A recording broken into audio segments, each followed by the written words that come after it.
اس کے بعد ہم دیکھیں گے کہ اللہ سبحانہ و تعالیٰ نے اس صورت میں سورہ البقرہ میں سود کے بارے میں فرمایا ہے کہ سود نہیں لینا، ٹھیک ہے نا۔ پتہ ہے آپ کو سود کیا ہوتا ہے؟ یعنی اگر کوئی انسان مجبوری میں لون لیتا ہے نا کسی سے، اور ایک انسان 100 روپیز لون لیتا ہے کسی سے، ٹھیک ہے، اور وہ کہے کہ جب تم مجھے واپس کرو گے نا تو تم مجھے 120 روپیز واپس کرنا، یعنی مجھے ایکسٹرا پیسے اس کے اوپر واپس کرنا، تب میں تمہیں پیسے لون دوں گا۔ تو یہ جو اوپر والے پیسے تھے نا، زیادہ جو مانگے اس نے، وہ سود تھا، وہ حرام قرار دیا گیا کہ سود نہیں لینا۔ اور پھر اللہ سبحانہ و تعالیٰ نے یہاں پر سمجھایا ہے ہمیں کہ اگر آپ سے کوئی لون مانگے نا تو ایک تو سود نہیں لینا، دوسرا اگر وہ واپس نہ کر سکے تو آپ نے نا اس کو تھوڑا ٹائم دینا ہے، ٹھیک ہے، اور اسے ریلیکسیشن دینی ہے کہ آپ کچھ دن ٹھہر کے دے دینا اگر ابھی آپ کے پاس نہیں ہے، اور اسے تنگ نہ کریں۔ اور ہو سکتا ہے اس کے کوئی پرابلمز ہوں، ہو سکتا ہے اس کے پاس پیسے نہ ہوں، کوئی بھی ایشوز ہو سکتے ہیں نا، فائنینشیل ایشوز ہو سکتے ہیں۔ تو اور پھر اللہ تعالیٰ فرماتے ہیں کہ اگر تم معاف کر دو نا تو بہتر ہے، یعنی اگر آپ کو ضرورت نہیں ہے زیادہ وہ پیسوں کی، تو اگر آپ کے پاس اللہ سبحانہ و تعالیٰ کا دیا ہوا بہت کچھ ہے تو آپ اس کو ادھار معاف بھی کر سکتے ہو۔ اگر سامنے والے کی مجبوری زیادہ ہے اور وہ ابھی نہیں دے سکتا تو آپ اس کو معاف بھی کر سکتے ہو، کیونکہ اس کا بہت زیادہ اللہ تعالیٰ ریوارڈ دیں گے۔ اور پھر اللہ سبحانہ و تعالیٰ نے نا اس بارے میں یہ بھی فرمایا ہے کہ اگر ادھار لے نا، جب بھی کوئی کسی سے لون لے یا کوئی بھی چیز کسی سے مانگے تو وہ اس کے اوپر وٹنس بنا لے، اپنے کسی فرینڈ کو، کسی بھی دوست کو کہے کہ یا کوئی بھی اس کے ریٹن ڈاکومنٹ بنا لے، ٹھیک ہے، لکھ لے، اور دونوں پارٹیز سائن کر لیں کہ اس نے مجھے اتنے روپے دینے ہیں، اور اس کی کوئی نہ کوئی وٹنس ضرور ہونی چاہیے تاکہ کوئی لڑائی جھگڑا نہ ہو، بعد میں کوئی پرابلم نہ آئے، ٹھیک ہے نا۔ اور اگر آپ کو گواہی دینے کو کہا جائے نا کہ کہیں کوئی لڑائی جھگڑا ہو جاتا ہے، یا اسی طرح لون پہ کسی نے دوسرے سے کہا تھا کہ آپ وٹنس بن جاؤ، تو گواہی دینے کے لیے جب بلایا جائے تو سچی گواہی دینی چاہیے اور سچ بات بتانی چاہیے۔ آپ کو پتہ ہے نا، سم ٹائمز ایسا ہوتا ہے اسکول میں بھی ٹیچرز کہتے ہیں کہ اچھا بتاؤ لڑائی پہلے کس نے شروع کی تھی، اچھا بتائیے کہ اس نے آپ کو کام کروا دیا تھا یا نہیں، یا مانیٹر نے آپ کو کہا نہیں تھا، تو کون بچہ بتائے گا کہ اس نے آپ کو میری بات بتا دی تھی جو میں نے اس کو انسٹرکشنز دی تھی۔ تو آپ کو پتہ ہے نا کہ جب آپ سے کوئی بھی بات پوچھے تو وہ سچ بتانی چاہیے۔ تو جو بھی بات آپ سے کوئی پوچھے سچ بتانی چاہیے، اس میں کوئی بھی بات کا اضافہ بھی نہیں کرنا، کوئی کمی بھی نہیں کرنی۔ اللہ سبحانہ و تعالیٰ کے پاس ہر عمل کا، ہر بات کا حساب ہے۔ اللہ سبحانہ و تعالیٰ نے ہمارے جتنے بھی اعمال ہم کرتے ہیں نا پورے دن میں، رات میں، تو ہر اعمال کو لکھ رکھا ہے۔ تو ہمیں چاہیے کہ ہم ہر وقت اچھے عمل کریں، ٹھیک ہے۔ اور جب ایک انسان نماز پڑھتا ہے، زکوٰۃ ادا کرتا ہے، تو نماز اور زکوٰۃ کا ذکر ہوا ہے، اور نماز اور زکوٰۃ جو ہے اس سے وہی نماز ادا کرے گا نا جس کو پتہ ہے کہ اللہ تعالیٰ نے یہ مجھ پہ فرض کی ہے، اور اگر میں نہیں پڑھوں گا تو اللہ سبحانہ و تعالیٰ کو میں جواب کیا دوں گا، میں کیا کہوں گا کہ میں کیوں نہیں پڑھتا تھا نماز۔ اور نماز انسان کو برائی سے روکتی ہے، بے حیائی سے روکتی ہے، آنکھوں کی ٹھنڈک ہے، اور نماز انسان کو مائنڈ، باڈی اینڈ سول کو پاک کر دیتی ہے، پیور کر دیتی ہے۔ اور جو زکوٰۃ ہے وہ انسان کے دل سے اس کی جو پیسوں کی محبت ہے نا، مال کی محبت، وہ نکال دیتی ہے اور اس کے مال کو بالکل پاک کر دیتی ہے۔ تو زکوٰۃ دینا اور نماز پڑھنا یہ بہت اجر والے کام ہے۔ ٹھیک ہے. تو انشاءاللہ تعالیٰ آپ نے اس کی پابندی کرنی ہے نماز کی. اب رمضان ہے نا، تو رمضان میں انشاءاللہ تعالیٰ آپ نے ساری نمازیں جماعت سے پڑھنی ہے، تراویح کے لیے بھی جانا ہے انشاءاللہ تعالیٰ، اور نماز میں آپ نے تلاوت بھی سننی ہے امام صاحب سے. اور پھر آپ نے اگر جو گرلز گھر میں پڑھیں گی، گرلز بھی جا سکتی ہیں ویسے، لیکن جو گھر میں پڑھیں گی تو وہ قرآن پاک اوپن کر کے خود بھی پڑھ سکتی ہیں. ٹھیک ہے نا انشاءاللہ تعالیٰ. اس کے بعد اللہ سبحانہ وتعالیٰ نے سورہ البقرہ کی لاسٹ 2 ورسز کا ذکر کیا. یہاں پر آتی ہے 285 اور 286 نمبر پر، کہ جو سب سے امپورٹنٹ سورہ البقرہ میں، جیسے ہم نے آیت الکرسی کے بارے میں بات کی، سورہ البقرہ کی لاسٹ 2 ورسز کے بارے میں بھی اللہ سبحانہ وتعالیٰ نے یہ عرش کے خزانوں میں سے دی، عرش الہی کے خزانے جو اللہ سبحانہ وتعالیٰ نے رسول اللہ صلی اللہ علیہ وسلم پہ نازل فرمائے تھے، کہ سورہ البقرہ کی آخری 2 آیات اور معراج کی شب میں اللہ تعالیٰ نے یہ دیے تھے، نماز کا تحفہ اور سورہ البقرہ کی آخری 2 آیات کا. تو اللہ سبحانہ وتعالیٰ نے اہل ایمان کو اس کے بارے میں بتایا ہے کہ جو بھی یہ آیات پڑھتا ہے، اللہ سبحانہ وتعالیٰ اس کی حفاظت فرماتے ہیں. یہ آیات اس کے لیے کافی ہیں. اور ان آیات میں ایک ایسا ذکر آیا ہے کہ ہم کسی بھی رسول میں فرق نہیں کرتے، ہم تمام رسولوں کی عزت کرتے ہیں، تمام رسولوں کو مانتے ہیں اور رسول اللہ صلی اللہ علیہ وسلم کو فالو کرتے ہیں. اور اس میں ایک بہت ہی پیاری دعا ہے کہ ربنا لا تؤاخذنا ان نسینا او اخطانا. اے اللہ، جو ہم سے کوئی غلطی ہو جائے، کوئی بھول چک ہو جائے تو اس پر ہماری پکڑ نہ کرنا، ہمیں معاف کر دینا. ربنا ولا تحمل علینا اصرا کما حملتہ علی الذین من قبلنا.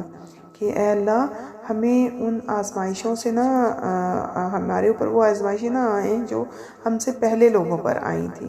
اور پھر اللہ تعالیٰ سے ہم نے فرمایا کہ ربنا ولا تحملنا ما لا طاقت لنا بہ، کہ اے اللہ، ہم پر وہ بوجھ نہ ڈال جس کی برداشت کرنے کی ہم میں طاقت نہیں ہے.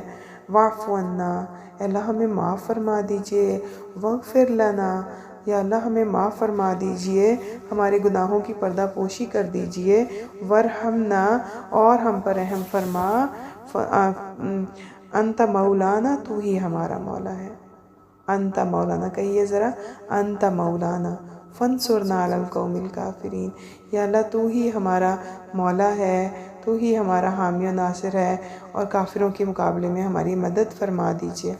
تو اللہ سبحانہ وتعالیٰ نے ہم نے یہ دعا کی، اور اللہ تعالیٰ ہر دعا کا جواب دیتے ہیں الحمدللہ.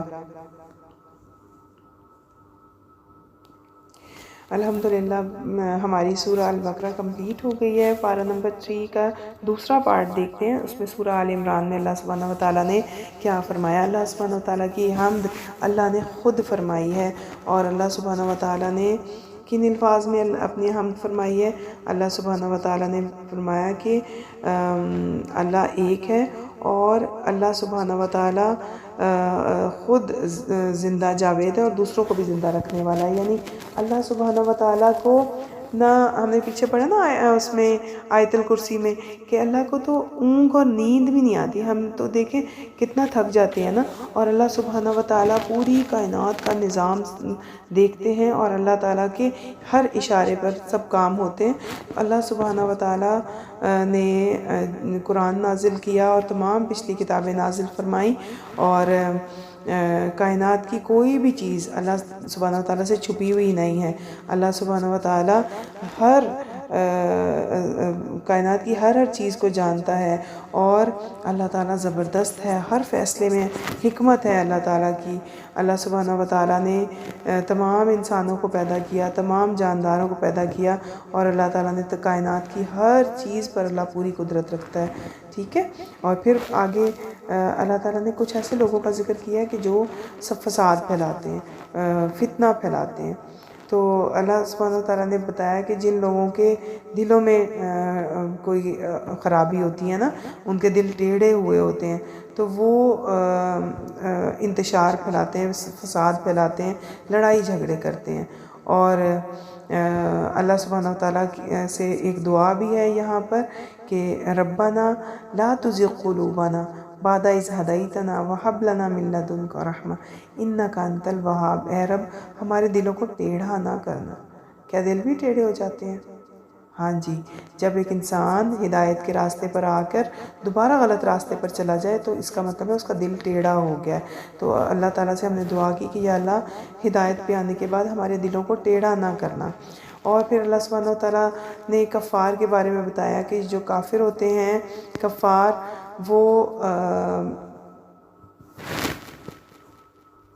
جو مرضی کر لیں، وہ اللہ سبحانہ وتعالیٰ ان کی کبھی بھی مدد نہیں کرتے، کیونکہ اللہ سبحانہ وتعالیٰ مومنین کی مدد کرتے ہیں۔ اللہ تعالیٰ مومنین کے ولی ہیں، ان کے دوست ہیں، فرینڈ ہیں، اور مومن بھی اللہ ہی کو ولی بناتے ہیں، اللہ ہی کو دوست بناتے ہیں، اور مومن کو دوست ہوتا ہے، ٹھیک ہے۔ تو اللہ سبحانہ وتعالیٰ نے ایک غزوہ ہوا تھا نا، غزوہ بدر، وہاں پر دیکھیں اتنی بڑی جماعت کفار کی تھی، لیکن ایک چھوٹی سی، یعنی اس میں 1000 لوگ تھے نا جو دشمن تھے، اور صرف 313 لوگ آئے تھے مسلمان، اور اللہ تعالیٰ نے فرشتے بھیج کے مدد کی تھی۔ تو اللہ سبحانہ وتعالیٰ مومنوں کی مدد کرتے ہیں۔ پھر اللہ تعالیٰ نے اسی بارے میں دنیا اور آخرت کے بارے میں بتایا کہ دنیا میں انسان کے امتحان کے لیے اس کے دل میں خواہشات، اس کی جو جیسے وہ اس کا دل چاہتا ہے نا میرے پاس یہ چیز بھی ہو، وہ چیز بھی ہو، وہ کافی ساری اس کی ڈیزائر ہوتی ہیں، ڈیفرنٹ اس کی وش لسٹ ہوتی ہیں۔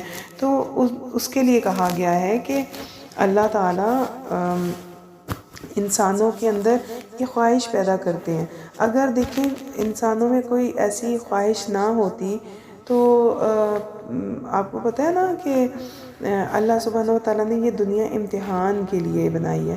تو انسان کا امتحان کے لیے نا اللہ سبحانہ وتعالیٰ نے خود ہی اس انسان کے اندر مختلف چیزوں کی محبت ڈال دی ہے کہ انسان اپنی اس نفس پہ قابو پا سکتا ہے یا نہیں، اور وہ کیا سٹرگل کرتا ہے۔ اگر تو وہ اپنی خواہش کے پیچھے چلتا ہے تو وہ لاس میں ہے، اور اگر وہ اللہ کی رضا کے پیچھے چلتا ہے تو وہ کامیاب ہے۔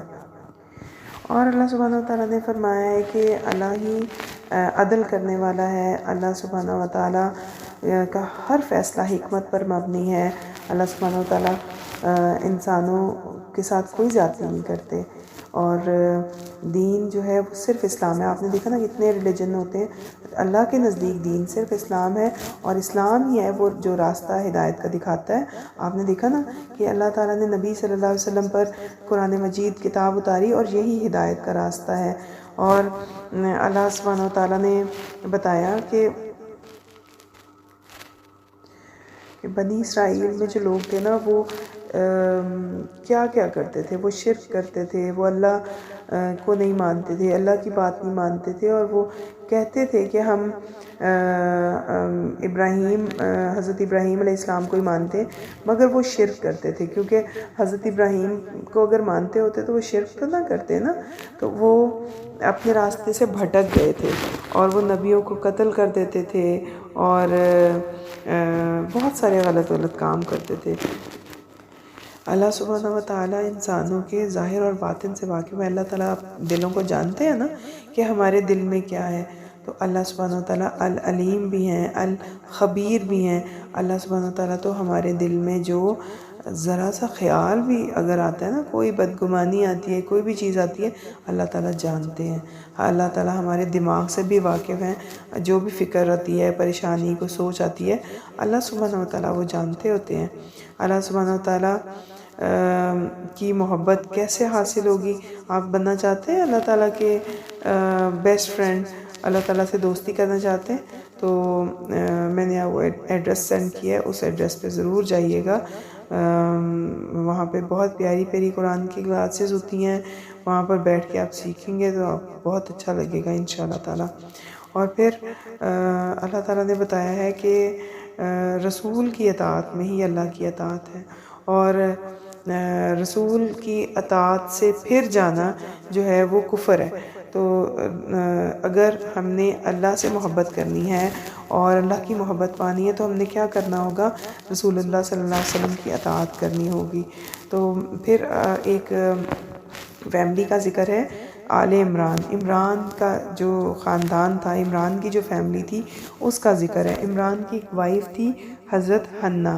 حضرت حنہ کو اللہ سبحانہ وتعالیٰ نے ایک بیٹی دی تھی، ٹھیک ہے؟ تو انہوں نے وہ بیٹی دین کے راستے میں ڈیڈیکیٹ کر دی تھی، اور انہوں نے کہا تھا کہ یہ میری جو بیٹی ہے نا یہ دین کے کام کرے گی اور دین کے کام میں وقت گزارے گی اور بیت المقدس میں رہے گی۔ تو وہ پھر کون تھی بھلا؟ کچھ یاد ہے؟ کچھ پتہ ہے آپ کو؟ وہ تھی حضرت مریم علیہ السلام۔ حضرت مریم علیہ السلام کو سیدنا زکریا علیہ السلام کی پرورش میں دے دیا گیا کہ وہ ان کو لک آفٹر کریں گے، اور سیدنا مریم جو تھیں وہ سیدہ مریم ہر وقت عبادت کرتی رہتی تھیں اور وہاں پر وہاں کے ارینجمنٹ دیکھتی رہتی تھیں، بس ان کا کام عبادت کرنا تھا۔ اور حضرت زکریا وہاں پر ہوتے تھے اور وہ وہاں کے تمام چیزوں کو آرگنائز کرتے تھے، ایڈمنسٹر تھے وہاں کے۔ تو اللہ سبحانہ وتعالیٰ نے ان کو ڈیوٹی دی تھی حضرت مریم کی۔ تو حضرت مریم، آپ کو پتہ ہے بچوں کہ تمام جہان کی عورتوں پر ان کا ہائی سٹیٹس ہے، ٹھیک ہے؟ اور اللہ سبحانہ وتعالیٰ نے انہیں ایک بیٹا دیا تھا، حضرت عیسیٰ علیہ السلام۔ حضرت عیسیٰ علیہ السلام جب پیدا ہوئے تو اللہ سبحانہ وتعالیٰ نے